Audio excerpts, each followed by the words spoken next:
Jumpa kembali di MTT Journey Vision of Life. Pagi ini saya coba mau sharingkan teman-teman dengan tema terpapar COVID-19 selama 15 hari berdampak kepada rancangan dan kehendak dari kehidupan rohani kita, teman-teman.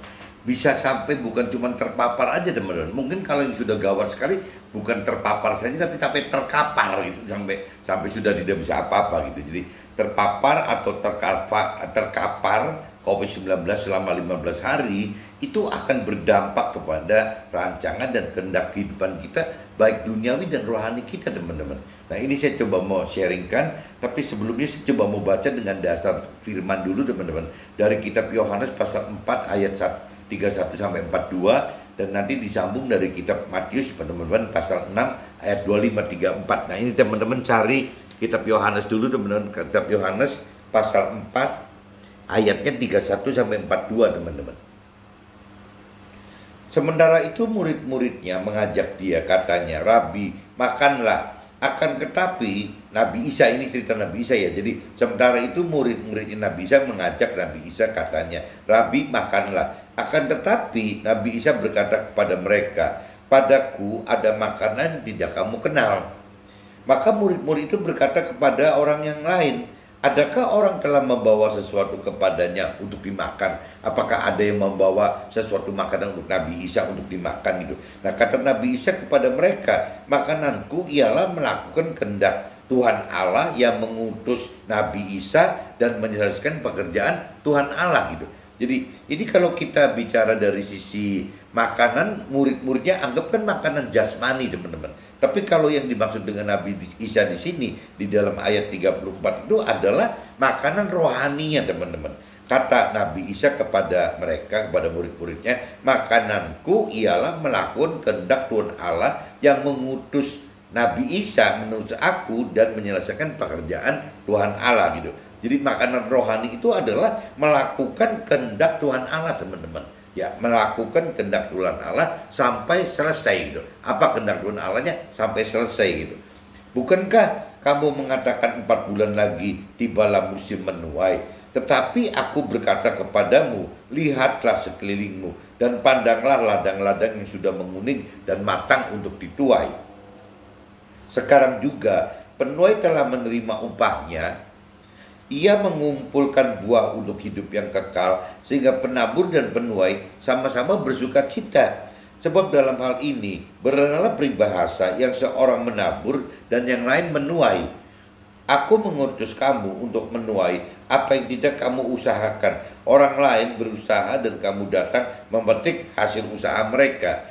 Dan banyak orang Samaria dari kota itu telah menjadi percaya kepadanya karena perkataan perempuan itu yang bersaksi, yang mengatakan kepadaku, si Nabi Isa mengatakan kepada wanita Samaria itu, segala sesuatu yang telah kuperbuat. Nah, ini sebelum masuk ke ayat 40, teman-teman, kita balik ke ayat 38 dulu gitu. "Aku mengutus kamu untuk menuai apa yang tidak kamu usahakan. Orang lain berusaha untuk kamu datang memetik hasil usaha mereka." Nah, ini dalam hal rohani, teman-teman. Jadi Tuhan Allah itu, firman Tuhan itu menugaskan kita, teman-teman. Bukan bisa dalam bentuk yang tidak dari mulai menanam, dari mulai menabur, ya dari mulai menanam sampai melihat pertumbuhan, sampai memetik hasilnya itu belum tentu dikerjakan oleh satu orang, teman-teman. Jadi bisa aja kita dalam hal tertentu kita ditugaskan hanya untuk menanam, ya menabur gitu. Kita belum tahu nanti ujungnya menabur ini apakah sampai memetik hasilnya, tidak gitu. Jadi ada pekerjaan rohani kita yang tugasnya itu adalah hanya menabur saja, teman-teman. Masalah nanti menanam, bertumbuh dan memetik hasilnya itu belum tentu kita, teman-teman. Yang jelas kalau kita bicara ibarat menanam rohani itu ibaratnya tumbuhan gitu. Berarti dari mulai menabur benih, teman-teman, itu tugasnya kita, teman-teman. Menanam gitu, menanam itu berarti tugasnya kita. Tapi begitu menumbuhkan tumbuhan itu adalah tugasnya Tuhan Allah, teman-teman. Gak bisa kita menumbuhkan. Sebaliknya memetik itu bisa kembali ke tugas kita lagi gitu. Jadi harus ada kolaborasi antara kerja manusia-manusia dengan Tuhan Allah. Saya sebut manusia-manusia karena belum tentu yang menabur itu si A, yang menanam itu si A, kalau yang menumbuhkan itu berarti Tuhan Allah, dan yang namanya memetik itu harus si A lagi. Belum tentu teman-teman. Jadi A bisa juga yang waktu A yang menabur, nanti yang menanamnya berarti mungkin si B, yang menumbuhkan berarti Tuhan Allah, yang memetiknya adalah si C gitu. Jadi kemungkinannya bisa begitu teman-teman. Jadi kita jangan sampai seolah-olah cuman stop mati, seolah-olah tidak bergerak waktu kita ada A, berarti kita lakukan A gitu untuk menabur, ya kita melakukan A juga untuk menanam, ya kalau perlu kita ngotot sampai berdarah-darah juga untuk A juga untuk menumbuhkan, padahal mestinya tugasnya Tuhan Allah gitu. Nah, sampai menunggu memetiknya si A juga sampai memetiknya. Di sini kan kayaknya nggak terjadi begini kalau yang firman Tuhan katakan seperti itu gitu. Jadi apa sih di sini kan di ayat 37 juga dinyatakan, sebab dalam hal ini benarlah peribahasa yang seorang menabur dan yang lain menuai. Jadi memang urutannya begitu, ada yang menabur, ya ada yang menanam, yang menumbuhkan pasti Tuhan Allah, dan yang memetik hasilnya ya bisa orang lain lagi gitu. Jadi bisa A, bisa B, bisa A yang menabur, bisa B yang menanam, bisa C Tuhan Allah pasti yang menumbuhkan, yang bisa D yang memetik, bisa si C gitu yang memetik. Jadi biar keterlibatan manusia itu bisa di A yang menabur, bisa di B yang menanam. Kalau Tuhan Allah berarti ada di fungsi menumbuhkan, nah bisa si C yang memetik hasilnya teman-teman. Dan banyak orang Samaria, ini kalau cerita lanjutannya, dan banyak orang Samaria dari kota itu telah menjadi percaya kepada Tuhan Allah karena perkataan perempuan itu yang bersaksi, yang mengatakan kepadaku segala sesuatu yang telah kuperbuat. Nah ini di sini kan Nabi Isa gitu. Nabi Isa itu bernubuat bahwa wanita Samaria itu begini, jadi udah dibaca semua gitu. Jadi si wanita Samaria itu akhirnya malah jadi percaya gitu bahwa Nabi Isa itu tahu semua gitu. Nah, ketika orang-orang Samaria itu sampai kepada Nabi Isa, mereka meminta kepada Nabi Isa supaya Nabi Isa tinggal pada mereka, dan Nabi Isa pun tinggal di situ 2 hari lamanya. Jadi akhirnya malah Nabi Isa itu malah men-sharingkan, mengkhotbahkan hal-hal kebenaran dari Tuhan Allah itu kepada wanita Samaria itu, kelompok teman-temannya orang Samaria itu teman-teman. Dan lebih banyak lagi orang yang menjadi percaya karena perkataan Nabi Isa tersebut. Dan mereka berkata kepada perempuan itu, kami percaya tetapi bukan lagi karena apa yang kau katakan, sebab kami sendiri telah mendengar dia, dan kami tahu bahwa dialah yang benar-benar juru selamat dunia. Jadi bicara firman Tuhan yang disampaikan Nabi Isa yang dari Tuhan Allah itu adalah benar-benar ya juru selamat dunianya teman-teman. Nah ini di kitab Yohanes pasal 4 ayatnya dari 31 sampai 42 saya udah bacakan. Nah sekarang langsung aja teman-teman di kitab Matius teman-teman, supaya punya dasar gitu. Kitab Matius pasal 6 teman-teman, ayatnya 25 sampai 34. Kitab Matius pasal 6 ayatnya 25 sampai 34 teman. Nah perikopnya judulnya teman, ini satu perikop gitu. Judulnya itu hal kekhawatiran teman, hal kekhawatiran. Karena itu aku berkata kepadamu, janganlah khawatir akan hidupmu, akan apa yang hendak kamu makan atau minum, dan janganlah khawatir pula akan tubuhmu, akan apa yang hendak kamu pakai. Bukankah hidup ini lebih penting daripada makanan, dan tubuh itu lebih penting daripada pakaian? Jadi firman Tuhan melalui Nabi Isa pertegas bahwa hidup itu yang penting bukan makan, minum, dan pakaiannya, tapi yang di dalam loh, yang butuh makan, yang butuh minum, yang butuh pakaian itu kan berarti kan hidup kitanya itu lebih penting teman-teman. Jadi Nabi Isa ajarkan seperti itu, firman Tuhan juga ajarkan seperti itu gitu. Pandanglah burung-burung di langit yang tidak menabur dan tidak menuai dan tidak mengumpulkan berkat dalam bekal dalam lumbung, namun diberi makan oleh Tuhan Allah yang di surga gitu. Bukankah kamu jauh melebihi burung-burung itu? Jadi Nabi Isa firman Tuhan katakan gitu, Tuhan Allah mengingatkan bahwa pandanglah burung-burung di langit gitu, yang tidak menabur, dia tidak pernah menabur makanan minuman, dan tidak menuai dan tidak mengumpulkan, tidak menuai dan tidak mengumpulkan bekal dalam lumbung. Jadi burung itu tidak ada cerita beda dengan manusia, teman-teman. Kalau dengan manusia kan istilahnya makanan dikumpulin, minuman dikumpulin untuk stok, misalnya berapa hari, berapa minggu, atau berapa bulan, atau berapa tahun gitu. Nah, kalau bicara burung pipit ini diumpamakan itu kan tidak pernah mikir begitu, teman-teman. Jadi apa yang dia makan hari ini ya untuk hari ini itu. Coba teman-teman perhatikan. Ya, kalau binatang liar, burung pipit yang liar gitu loh, tidak ada di rumahnya itu nanti ada satu piring, satu mangkok gitu untuk tempat biji-bijian atau tempat untuk minum gitu. Ya nggak ada gitu. Jadi burung pipit itu benar-benar setiap hari itu tidak pernah, ya itu yang Firman katakan, tidak pernah menabur, tidak pernah menuai, tidak pernah mengumpulkan bekal dalam lumbung gitu. Benar teman-teman, kalau teman-teman perhatikan begitu. Burung pipit itu nekat sekali tuh. Ya benar-benar kalau untuk hari ini dia makan, ya dia makan untuk ini hari saja gitu. Ya paling kalau dia beranak mungkin ya paling meloloh anaknya gitu. Tapi sudah, ya besok dia mau makan apa juga belum tahu burung pipit. Tapi firman di sini dikatakan, pandanglah burung-burung di langit yang tidak menabur, tidak menuai, dan tidak mengumpul bekal dalam lumbung, namun diberi makan oleh Tuhan Allah yang di sorga. Bukankah kita jauh melebihi burung-burung itu? Yaitu kembali lagi, kita percaya atau enggak percaya, kita percaya atau tidak bahwa kita ini lebih dari burung pipit. Firman Tuhan katakan begitu. Burung pipit itu yang hari ke hari tidak pernah ada preparation, tidak pernah ada persiapan untuk makan minum apa untuk besok hari gitu. Ya tetap dipelihara sama Tuhan, apalagi manusia gitu. Siapakah di antara kita yang karena kekhawatirannya dapat menambahkan sehasta saja pada jalan hidupnya? Dan mengapa kita khawatir akan pakaian? Perhatikanlah bunga bakung di ladang yang tumbuh tanpa bekerja dan tanpa memintal. Namun aku berkata kepadamu, Salomo dalam segala kemegahannya pun tidak berpakaian seindah salah satu dari bunga itu. Jadi jika demikian Allah mendanai rumput di ladang yang hari ini ada dan besok dibuang ke dalam api, tidakkah Ia akan melebihi lagi mendanai kamu, hai orang-orang yang kurang percaya? Firman Tuhan katakan seperti itu, teman-teman. Jadi Raja Salomo yang sampai hari ini terkenal, tidak ada orang lebih kaya dari Raja Salomo gitu. Itu firman Tuhan yang katakan begitu. Berarti kan kayanya nggak kira-kira gitu. Firman Tuhan katakan bahwa ya bajunya Salomo yang orang terkaya di dunia sampai hari ini pun gitu tidak bisa memenangin keindahan dari bunga aja gitu.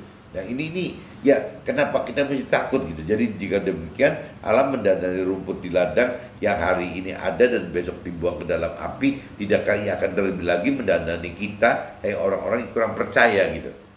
Sebab itu janganlah kita khawatir dan berkata, apakah yang akan kita makan, apakah yang akan kita minum, apakah yang akan kita pakai gitu. Jadi ini ayat 31 mengingatkan benar. Sebab itu janganlah kita khawatir dan berkata, apa yang akan kita makan, apakah yang kita akan minum, apakah yang akan kita pakai gitu. Firman di ayat 31 ingatkan begitu.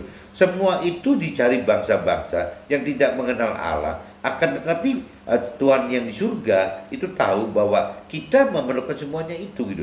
Nah ini jadi di ayat 32 coba teman-teman camkan dulu ini, karena nanti terkait dengan ayat 32, 33 sama 34 teman-teman. Jadi di 32-nya teman-teman, Tuhan udah kasih tahu dulu kepada kita gitu.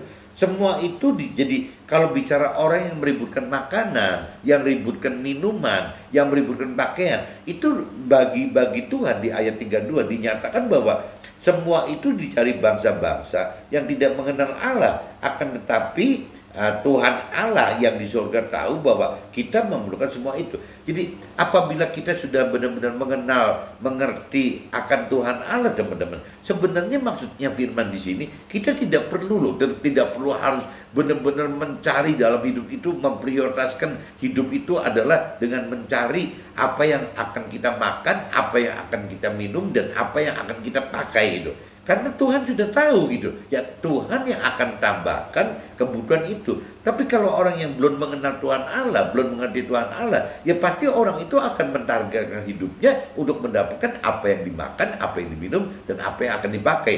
Nah itu kalau bicara bahasa duniawinya, ya berarti orang dunia yang tidak mengenal Tuhan Allah itu, ya tidak mengerti akan Tuhan Allah itu, dia akan mentargetkan hidup dalam hal mencari kesuksesan duniawi, teman-teman. Ya, kebahagiaan duniawi, ya, hal-hal pemenuhan hal-hal duniawi gitu. Ya karena memang dia hanya tahunya itu, teman. Nah, tanda-tanda orang yang target hidupnya hanya mencari sukses duniawi, kebahagiaan duniawi, pemenuhan hal-hal duniawi, yaitu disebutnya orang yang belum mengenal Tuhan Allah, teman-teman. Ya karena kalau orang sudah mengenal Tuhan Allah, apa yang ditargetkan sukses hidup itu, ya sukses duniawi itu, bagaimana bahagia duniawi itu, bagaimana berkat hal duniawi itu semua adalah hal-hal yang lahirnya dari iblis, teman-teman. Sebenarnya seperti itu gitu. Karena yang namanya dunia itu, yang berbau duniawi itu adalah yang miliknya iblis. Tuhan tahu itu gitu. Karena dunia itu bagi Tuhan itu tidak berarti, karena sifatnya cuma sementara saja, teman-teman. Ya Tuhan akan jadikan dunia itu sebagai tempat proses kita bagaimana mendapatkan keselamatan akhirat nanti, teman-teman. Ya untuk bisa dapat masuk ke dalam surga, jangan sampai masuk ke dalam neraka. Masuk dalam surga pun dalam posisi masuk ke dalam tim kerajaannya Tuhan di dalam surga gitu.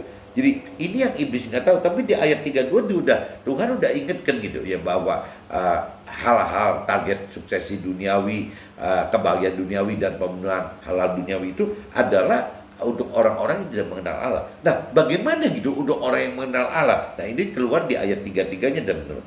Orang yang mengenal Allah, tetapi carilah dahulu kerajaan Allah dan kebenarannya, maka semuanya itu akan ditambahkan kepadamu. Ya, yang dimaksud dengan carilah dahulu kerajaan Allah dan kebenarannya, berarti firman Tuhan katakan bahwa kita harus mencari pribadi Tuhan Allahnya dan kebenaran firman Tuhan Allahnya dulu, teman-teman. Baru di sini ditambahkan, maka semuanya itu akan ditambahkan kepadamu. Apa yang ditambahkan? Yang ditambahkan adalah orang yang hal-hal makan, minum, dan pakaian yang dicari oleh orang-orang dunia yang tidak mengenal Allah itu. Jadi kita sih nggak usah mencari, teman-teman, karena Tuhan udah tahu ya, Tuhan yang akan menambahkan. Istilahnya gitu, teman-teman. Jadi dalam hidup kita ini secara rohani, yang paling priority itu adalah mencari Tuhan, mencari kebenaran firman Tuhan untuk mendapatkan keselamatan akhirat dulu, teman-teman. Adapun waktu kita proses menjalani mendapatkan keselamatan akhirat, ya Tuhan jamin bahwa Tuhan akan tambahkan hal yang berbau soal makanan, yang soal minuman, hal yang soal pakaian, yang Tuhan katakan bahwa yang kaitannya dengan makanan, minuman, dan pakaian itu adalah bagi kebutuhan bagi orang-orang yang tidak mengenal akan Tuhan Allah. Tapi bagi kita yang mengenal Tuhan Allah, itu bukan kita mencari hal-hal tadi, teman-teman, makan, minum, dan pakaian, tapi kita harus kalau dikonversikan berarti makanan, minuman, dan pakaian itu dalam bentuk, kalau dikonversikan kesuksesan duniawi, kebahagiaan dunia, dan pemenuhan hal-hal duniawi. Mungkin kalau dikonversikan lagi berarti soal harta, tahta, teman-teman, dan jadi ya kebutuhan hal duniawi itu gitu. Ya yang kalau kita kecilkan lagi berarti ya kaitannya pasti dengan uang. Bagaimana istilahnya? Kita jangan gara-gara makanan, minuman, dan pakaian itu akhirnya kita ujung-ujungnya cinta uang. Karena cinta uang itu firman Tuhan katakan akan sulit, akan sukar gitu, sangat sukar ya, sulit sekali, sukar sekali untuk bisa masuk ke dalam kerajaan surga, untuk mendapatkan keselamatan akhirat ya yang Tuhan janjikan, untuk mendapatkan kedamaian, damai sejahtera yang kekal yang Tuhan janjikan. Nah ini maksudnya gitu, teman-teman. Jadi sekali lagi saya juga baru tahu belakangan ini bahwa tetapi carilah dahulu kerajaan Allah dan kebenarannya, maka semuanya itu akan ditambahkan padamu. Nah kalau dulu saya sebelum mengerti lebih dalam akan firman Tuhan, saya pikir ya sudah, saya mencari Tuhan, saya mencari firman Tuhan dengan harapan gitu ya, saya akan juga mendapatkan tambahannya ya, hal pakai makanan, minuman, dan pakaian tadi.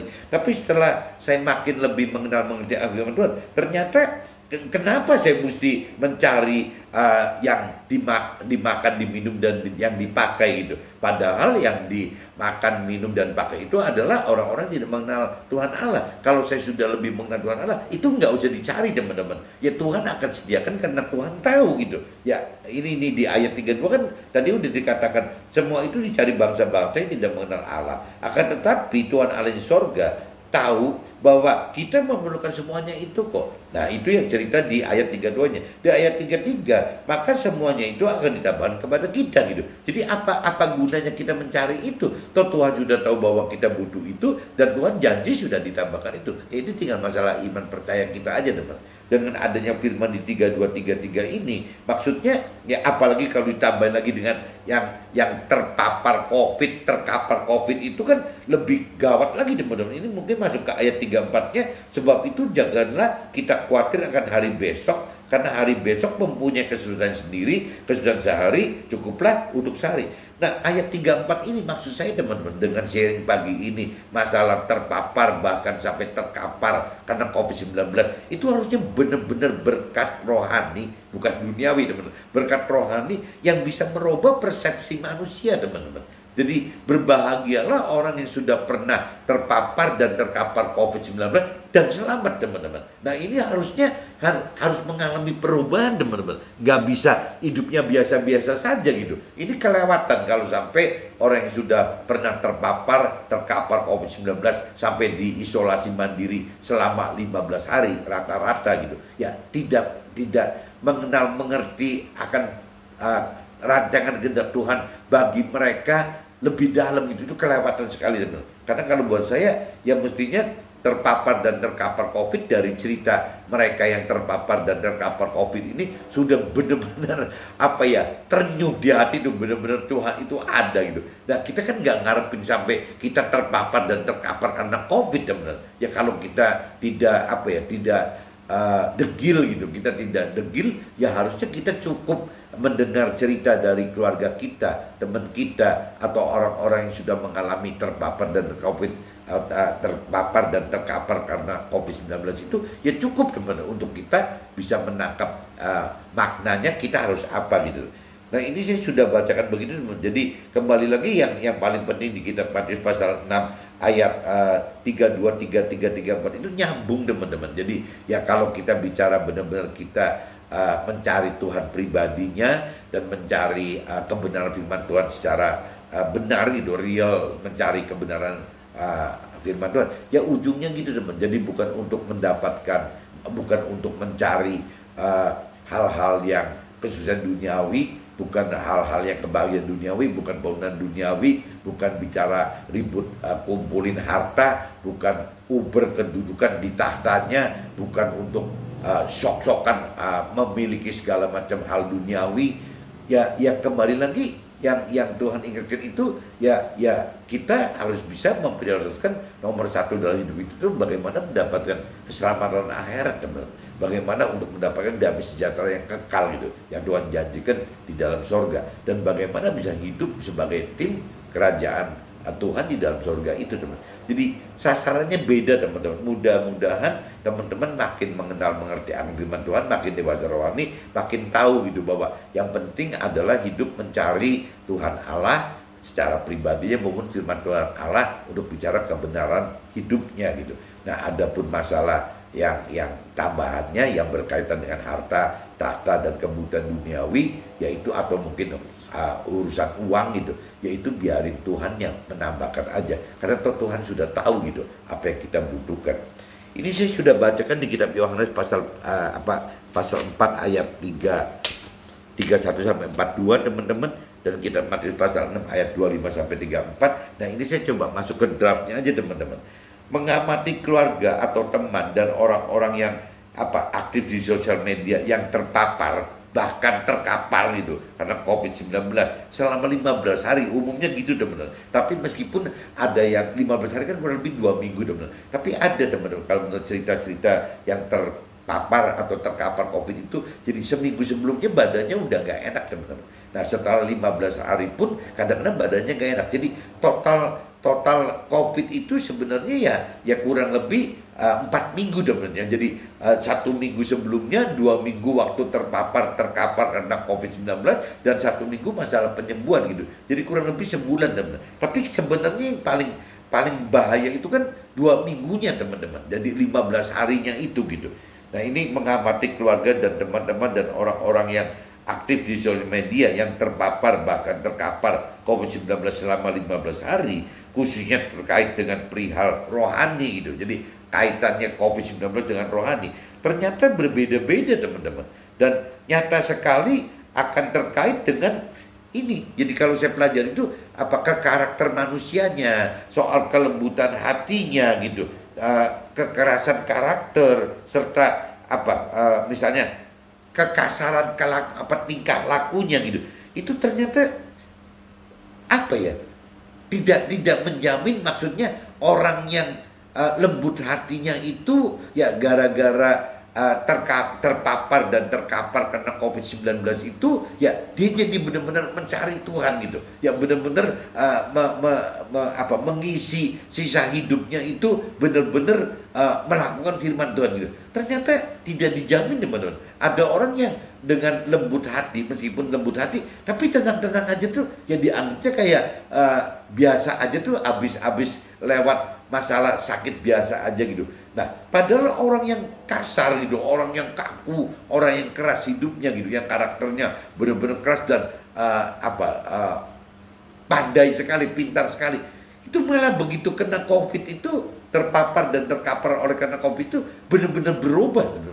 Bisa begitu, bisa berubah. Jadi bagaimana setelah lewat dari masa-masa COVID ini gitu, ya dia jadi malah sadar bagaimana merubah pola hidupnya, bagaimana merubah pola pikirnya, lebih mencari keberadaan Tuhan yang sebenarnya, ya bagaimana dia mau mengenal, mengerti akan firman Tuhan itu. Jadi saya lihat tidak menjamin gitu. Yang namanya karakter orang yang lembut hatinya itu ya pasti akan lebih mudah mencari Tuhan dan mencari kebenaran firman Tuhan dibanding orang yang kasar, yang kaku, yang brutal gitu. Ternyata enggak loh. Jadi urusan karakter itu ya tidak menjamin masalah itu teman-teman. Jadi bisa aja orang yang lembut hatinya itu malah degil gitu. Ya orang yang orang yang karakternya keras gitu malah bisa lebih mudah nerima, lebih bisa mau mencari keberadaan Tuhan dan mau mencari kebenaran firman Tuhan gitu. Nah ini saya pelajarin terjadi seperti itu teman-teman, ada terjadi seperti itu gitu. Nah kelembutan hati yang berdampak membuat adanya perubahan ya bukan karakter dan kelakuan hati yang bisa keras dan kaku serta kasar. Jika orang terkapar COVID-19 dan terisolasi sendiri selama 15 hari, akan tersadar akan keberadaan dan ketergantungan hidup hanya kepada Tuhan. Jadi ini lanjutannya teman. Jadi kelembutan hati itu tidak menjamin, maksudnya tidak menjamin bahwa karena kelembutan hati itu akhirnya ya terkapar oleh COVID-19 itu akhirnya tersadar keberadaan dan kebergantungan hidupnya hanya kepada Tuhan gitu. Ternyata orang yang lembut hati belum tentu seperti itu teman. Bisa juga orang yang kasar, yang keras gitu, yang brutal gitu, yang malah gara-gara terpapar dan terkapar COVID-19 selama 15 hari, mereka malah orang yang keras, yang kaku, yang kasar, yang brutal itu malah yang benar-benar jadi sadar gitu, malah sadar mencari keberadaan Tuhan itu ada di mana, dan yang mulai tahu bahwa hidup itu benar-benar ya hanya bergantung kepada Tuhan teman-teman. Nah si lembut hatinya malah tidak mengalami hal-hal seperti ini gitu teman-teman. Kan sayang teman-teman, mesti kan kalau lembut hati kan harusnya lebih mudah, tapi ternyata tidak teman-teman. Jadi berkat COVID-19 itu malah bisa menjadi berkat rohani bagi orang-orang yang karakternya kaku, kasar, brutal gitu, berani, pintar gitu. Malah bisa terjadi di situ teman-teman. Dan banyak teman-teman, cerita-cerita banyak gitu. Jadi malah aneh gitu. Ya banyak orang-orang yang memang hidupnya keras sekali, malah jadi hatinya dilembutkan. Bahkan mungkin banyak yang orang-orang yang karakternya seperti tadi, keras, pandai gitu, kaku, brutal, itu malah kadang-kadang bisa setelah terpapar dan terkapar COVID-19 itu berubah teman-teman. Berubah terhadap keluarganya, berubah terhadap dia sendiri, berubah terhadap sosialitasnya gitu. Berubah semua. Ya malah mungkin ada hartanya yang langsung dibagi-bagikan gitu. Ada yang benar-benar malah terjun ke activity sosial rohani gitu. Itu padahal tadinya nggak pernah begitu loh. Tapi si lembut hati malah tidak melakukan apa-apa itu, tenang-tenang aja, cuma mikir bahwa untung saya tidak mati gitu. Cuma gitu doang gitu, nggak mikir apa-apa gitu.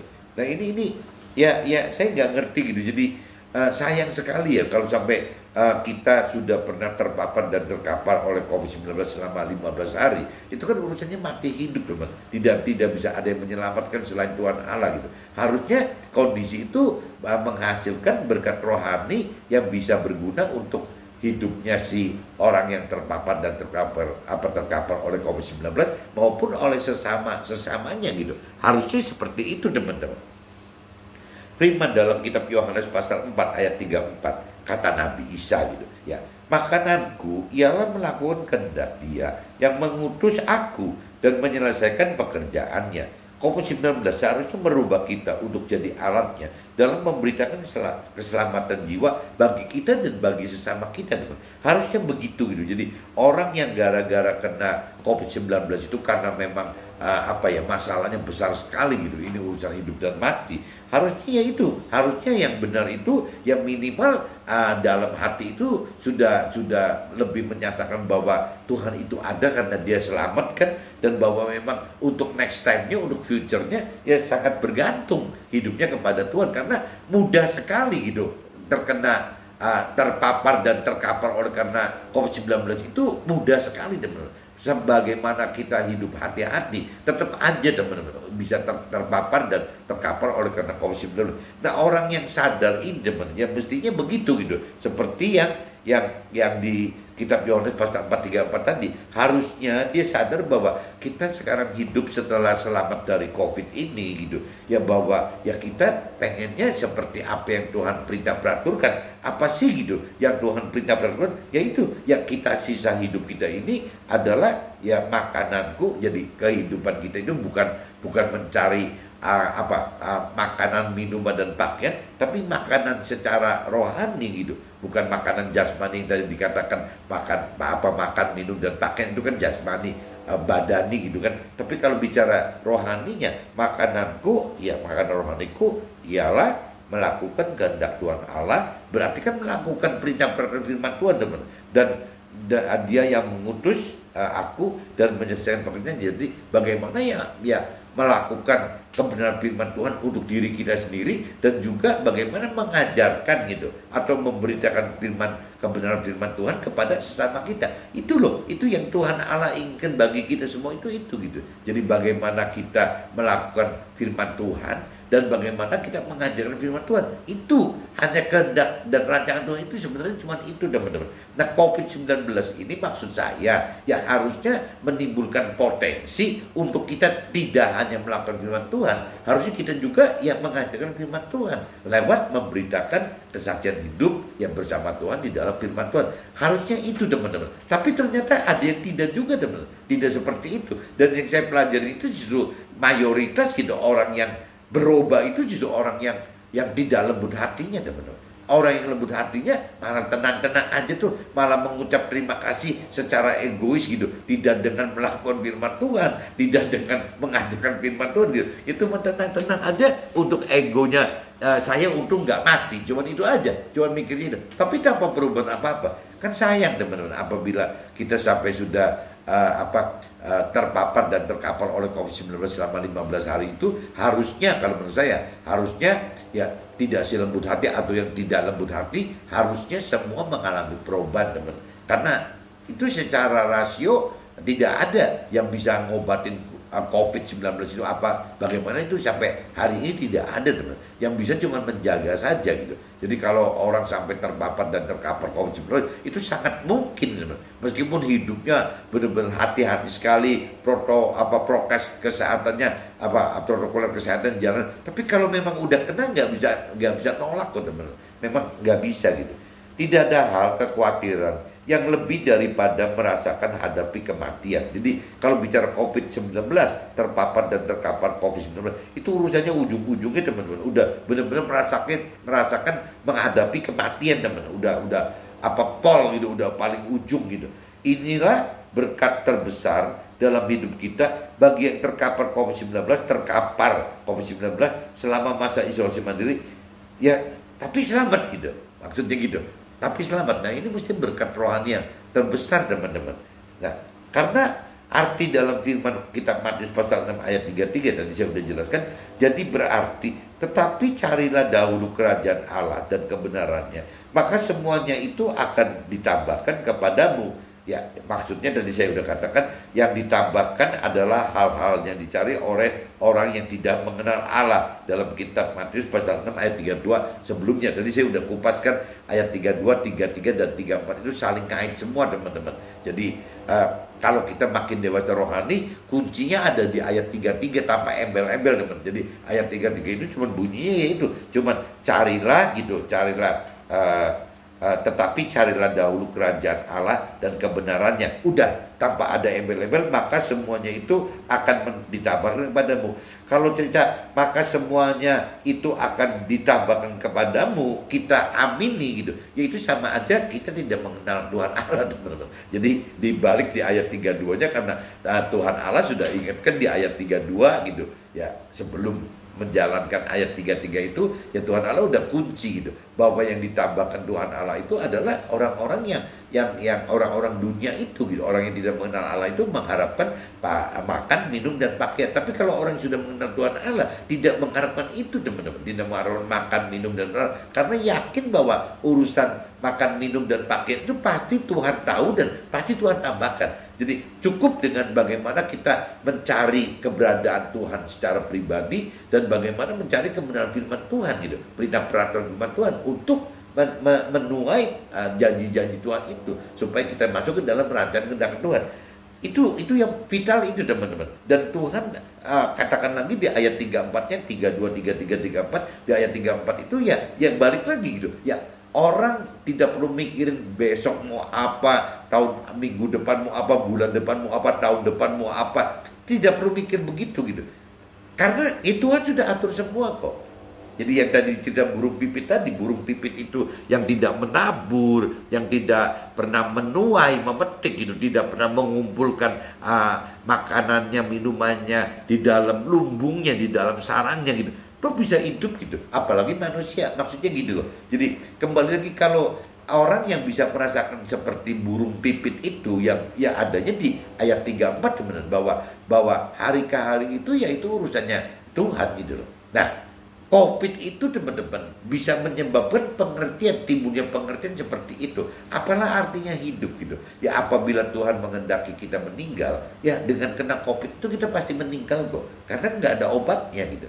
Nah, kalau kita udah mikir itu dalam hitungan hari, teman. COVID itu kan dalam penyakit yang paling cepat gitu, mematikan gitu. Tidak ada penyakit yang lebih cepat daripada COVID-19 itu, nggak ada teman.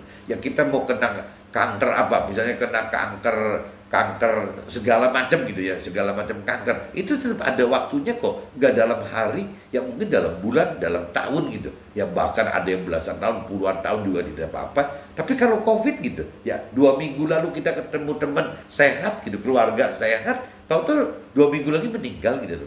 Itu karena COVID itu benar-benar yang membuat kematian cepat sekali itu adalah COVID. Nah, ini maksudnya kalau kita sudah menyadari ini, apalagi orang yang sudah pernah terpapar dan terkapar oleh karena COVID-19, harusnya sudah sadar akan ini, bahwa kematian itu mudah sekali gitu. Dalam sekejap aja juga bisa meninggal, bisa mengalami kematian. Nah, kalau sampai sudah orang yang terkapar COVID-19 ini merasakan hal seperti ini, justru maksud saya ini jadi berkat rohani buat mereka yang pernah alami itu gitu ya. Ya untuk menjadi ya berkat buat dirinya sendiri teman-teman. Ya untuk lebih melakukan firman Tuhan, untuk mendapatkan keselamatan akhirat kan untuk pribadinya, dan juga harus berlanjut gitu. Ya bagaimana menjadi alat Tuhan untuk memberitakan kebenaran firman Tuhan gitu. Harusnya seperti itu loh. Nah, orang yang mengalami terpapar dan terkapar COVID ini, maksud saya itu yang sangat memungkinkan teman-teman untuk bisa benar-benar maksimal melakukan firman Tuhan, baik untuk diri sendiri maupun mengajarkan atau memberikan firman Tuhan untuk sesama. Harusnya begitu teman. Tapi kalau sampai tidak mengalami itu ya hati-hati. Ya kita coba balik lagi, coba fokus ke kitab Matius pasal 6 ayat 32, 33, 34 bahwa ya kita harus, orang yang sudah pernah terpapar dan terkapar itu minimal harus tahu firman itu di kitab Matius pasal 6 ayat 32, 33, 34. Coba teman-teman nanti baca, sambungkan aja gitu. Nah, kematian oleh karena COVID-19 hanya dalam perhitungan hari. Firman Matius pasal 6, 34. Sebab itu janganlah kamu khawatir akan hari besok, karena hari besok mempunyai kesusahannya sendiri. Kesusahan sehari cukuplah untuk sehari. Nah, ini kan yang ditekankan orang yang sudah pernah terpapar dan terkapar COVID-19 selama 15 hari. Itu bicara masa hidup dan matinya seseorang gitu teman-teman. Ya ini kembali lagi, sebab itu janganlah kita khawatir. Jadi kita nggak usah sekarang setelah sembuh teman-teman, setelah kita mendapatkan kesembuhan COVID itu berarti kita mendapatkan berkat rohani teman-teman. Nah setelah sembuh itu ya kita jangan balik lagi seperti manusia lama kita. Kita harus berbalik ke manusia baru kita dengan pola pikir gitu. Ya sebab itu janganlah kita khawatir akan hari besok. Jadi kita udah nggak boleh khawatir lagi teman-teman. Ya bagaimana nanti kita dengan makanan kita, dengan minuman kita, dengan pakaian kita nggak usah khawatir lagi dengan nanti bagaimana dengan nasib anak-anak kita. Nanti kita nggak usah khawatir lagi dengan nasibnya orang tua kita, dengan pasangan kita, dengan keluarga kita. Karena semua itu ya Tuhan sudah rencanakan dan rancangan terbaik buat kita teman-teman. Jadi di sini dikatakan kan ya sebab itu janganlah kita khawatir ya akan hari esok. Lah khawatir apa ya, segala macam kekhawatiran yang kita sekarang khawatirkan aja teman-teman. Yang sekarang khawatir pasangannya takut selingkuh, takut meninggal, takut segala macam gitu. Ya nggak usah dikhawatirkan gitu. Karena Tuhan katakan ya cukup harus besok, ya cukup untuk besok aja gitu. Karena hari besok mempunyai kesusahan sendiri. Ya kesusahan sehari cukuplah untuk sehari. Jadi kuncinya kembali teman-teman, kalau di kitab Matius pasal 6, 34 ini kembali lagi kita ini mesti belajar sama burung pipit. Burung pipit yang tidak pernah menabur, tidak pernah menuai, dan tidak pernah mengumpulkan katanya teman-teman. Kita mesti belajar, kita hidup dengan Tuhan itu benar-benar seperti itu teman-teman. Makanya di sini dibutuhkan kan ketergantungan gitu. Jadi setelah kita tahu bahwa masa terpapar dan terkapar COVID-19 itu tidak bisa apa-apa teman-teman. Nah ini yang mestinya jadi berkat rohani. Apapun juga hidup kita ya bergantung, benar-benar nomor satu itu bergantung kepada Tuhan teman-teman. Kalau kita tidak pernah mengalami terpapar atau terkapar COVID-19, kadang-kadang mengartikan firman yang tadi burung aja gitu, burung yang tidak menabur, tidak menuai, tidak mengumpulkan dalam lumbung aja, dalam sarangnya dia aja, ya bisa percaya sama Tuhan gitu. Dan kita kayaknya terlalu sulit teman-teman kalau kita tidak pernah mengalami hal-hal seperti terpapar atau terkapar oleh karena COVID-19. Jadi berbahagialah, bersyukurlah, berterima kasihlah ya orang yang sudah pernah mengalami isolasi mandiri 15 karena terpapar atau bahkan terkapar oleh COVID-19. Ya, karena apa? Karena banyak juga orang yang meninggal teman-teman. Itu satu. Kedua, orang-orang yang tidak pernah mengalami secara beneran gitu ya, mengalami secara terpapar dan terpapar dan terkapar oleh COVID-19, tidak pernah mengalami beneran selama isolasi mandiri selama 15 hari. Ini susah teman-teman, susah bisa merasakan apa yang dirasakan, apa yang pernah dialami oleh yang pernah terpapar dan terkapar itu teman-teman. Jadi kembali lagi ya kita tinggal bicara, kita mau percaya tidak gitu. Ya kalau bisa kita nggak perlu ngalamin masalah isolasi mandiri 15 hari gitu. Karena riskan sekali teman. Jadi kita cuma cukup beriman percaya bahwa ya dari apa yang dialami oleh teman-teman kita itu, oleh keluarga kita itu bisa juga terjadi pada kita. Nah apabila tidak terjadi pada kita, ya kita bisa sadar itu tidak.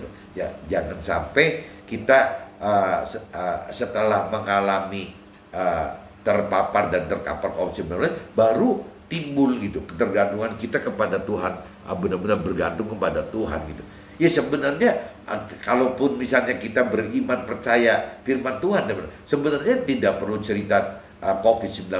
Sebenarnya yang namanya firman yang cerita burung pipit saja, ya burung yang tidak menabur, tidak menuai dan tidak mengumpulkan aja, sebenarnya sudah menjadi contoh, teman-teman. Tapi kan kita sebagai manusia kadang-kadang menganggap enteng, ya itu kan burung gitu. Ya, kalaupun burung itu misalnya besok nggak dapat makan, nggak dapat minum, jangan-jangan paling pol-polnya mati. Ya kalau burungnya mati juga siapa yang peduli gitu. Mungkin manusia mikirnya begitu, teman-teman. Jadi bukannya bicara positive thinking bahwa firman Tuhan katakan mengumpamakan seperti burung itu, misalnya ya kita kan lebih dari burung gitu. Ya burung aja tidak mati kok gitu. Tapi kalau manusia pola pikirnya kebalik, teman. Kalau burung mati itu siapa yang ributin gitu. Apalagi burung pipit, ya murah sekali. Sekarang pun kalau mungkin zaman sekarang tahun 2021 beli burung pipit mungkin berapa ribu rupiah aja bisa kebeli, teman-teman.